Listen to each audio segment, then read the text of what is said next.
ગાંધીનગરમાં ભાજપની lunch diplomacy સામે આવી છે। સ્થાનિક સ્વરાજ્યની ચૂંટણીમાં જીત બાદ ભોજનનું આયોજન કરવામાં આવ્યું। ભવ્ય વિજય બાદ કમલમ કાર્યાલય પર આયોજન છે। પ્રદેશ અધ્યક્ષ જગદીશ વિશ્વકર્મા દ્વારા પૂરું આયોજન કરવામાં આવ્યું।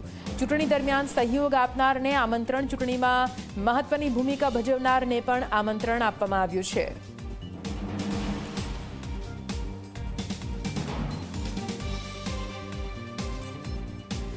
તો સ્થાનિક સ્વરાજ્યની ચૂંટણીમાં મોટો પડકાર ભારતીય જનતા પાર્ટી માટે હતો કે 2021માં એ જ રિઝલ્ટ, એ પરિણામ રિપીટ કરવાનું, અને એ પડકાર તેમણે ઝીલ્યો અને પરિણામ પણ તે પ્રકારના આવ્યા અને હવે ઉજવણીનો માહોલ છે। અમારા સંવાદદાતા ગાંધીનગરથી હિતલ જોડાઈ ગયા છે, સીધા એમની પાસે જઈશું। હિતલ, તમારી પાછળ જોઈ શકાય છે કે પૂરા ભોજન સમારંભનું આયોજન કરવામાં આવ્યો છે। ઉજવણીનો માહોલ હોય સ્વાભાવિક છે, કોણ કોણ આમંત્રિત છે, કયા પ્રકારનો માહોલ ત્યાં આગળ?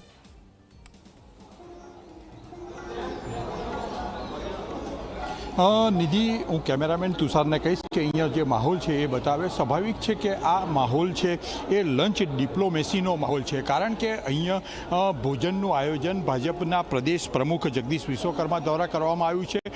ચૂંટણીમાં જેને પણ સહયોગ આપ્યો છે એ તમામને આ લંચ ડિપ્લોમેસીમાં આમંત્રણ આપવામાં આવ્યું છે। એ મુખ્યમંત્રી હોય, નાયબ મુખ્યમંત્રી હર્ષ સંઘવી હોય કે પ્રદેશના હોદ્દેદારો હોય, સાથે સાથે જોવા જઈએ તો જે લોકો પ્રભારી તરીકે કામગીરી કરી હતી, પ્રદેશ મહામંત્રીઓ હતા, એ તમામને આ ડિપ્લોમેસીમાં આમંત્રણ આપવામાં આવ્યું છે। ખાસ કરીને એક બીજો મહત્વનો મુદ્દો એ છે કે પ્રદેશ પ્રમુખ સહિત તમામ લોકો સાથે વિડીયોગ્રાફી જે કરવા કમલમ દ્વારા વિડીયોગ્રાફી કરાવી હતી, એ વિડીયોગ્રાફી અંતર્ગત પણ તમામ લોકોને આમંત્રણ આપવામાં આવ્યું છે। એટલે સ્વાભાવિક છે કે આ લંચ ડિપ્લોમેસી છે એ જે સ્થાનિક સ્વરાજ્યની ચૂંટણી બાદ જે ભવ્ય વિજય ભાજપને મળ્યો છે ને, એમાં જેને પણ ભૂમિકા ભજવી છે એ તમામ સાથે ભોજન લેવાનો પ્રદેશ પ્રમુખનો નિર્ણય છે ને એ અંતર્ગત આ આયોજન કરવામાં આવ્યું છે। આ ઉપરાંત સીધી રીતે જોવા જઈએ તો કમલમમાં આજે બપોર બાદ આ કાર્યક્રમ પછી રજા પણ આપવામાં આવશે કર્મચારીઓને, કારણ કે તેમને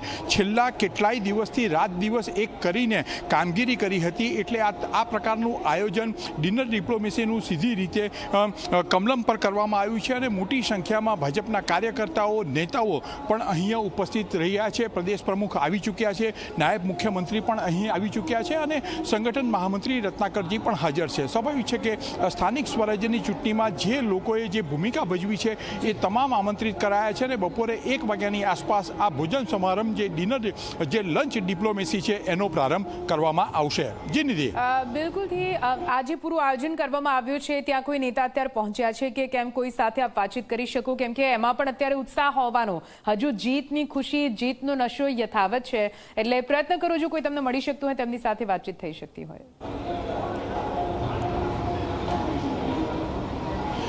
ચોક્કસ ક્યાંક ને ક્યાંક પ્રયત્ન કરી શકાય। જે પ્રકારે અહીંયા આયોજન કરવામાં આવ્યું છે એ આયોજન અંતર્ગત જે નેતાઓ, નાયબ મુખ્યમંત્રીથી માંડીને પ્રદેશ અધ્યક્ષ, જે લોકો આવી ચૂક્યા છે એ તમામ સીધી રીતે અંદર બેઠકમાં જતા રહ્યા છે। સ્વાભાવિક છે કે તેઓ મુખ્યમંત્રીની રાહ જોઈ રહ્યા છે। અત્યારે અહીંયા જે દ્રષ્ટિ કરો, આ કાર્યકર્તાઓ મોટી સંખ્યામાં હાજર છે અને હાજર જે છે એ સ્પષ્ટ રીતે જ બતાવે છે કે આ પ્રકારની ડિનર ડિપ્લોમેસી સીધી રીતે થઈ રહી છે અને એ ડિપ્લોમેસી અંતર્ગત હેમલીબેન, આજે તમે અહીંયા આવ્યા છો, સુરતથી આવ્યા છો, કયા પ્રકારના આયોજન અને કયા પ્રકારનું આમંત્રણ તમને આપવામાં આવ્યું છે?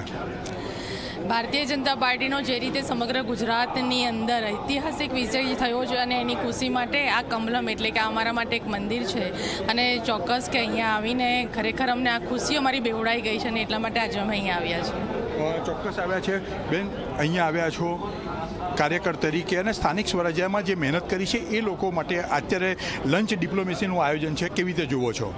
જી, મહેનત તો એકચ્યુઅલી બધાએ કરી છે, એક કાર્યકર્તાએ મહેનત કરી છે, કદાચ અમારા કરતાં પણ વધારે જે જમીની સ્તરના કાર્યકર્તાઓ છે એ જ્યારે ઇલેક્શનનો દિવસ હતો ત્યારે 45 ડિગ્રીની ગરમીમાં એ લોકો આખો દિવસ તડકામાં ઊભા રહ્યા।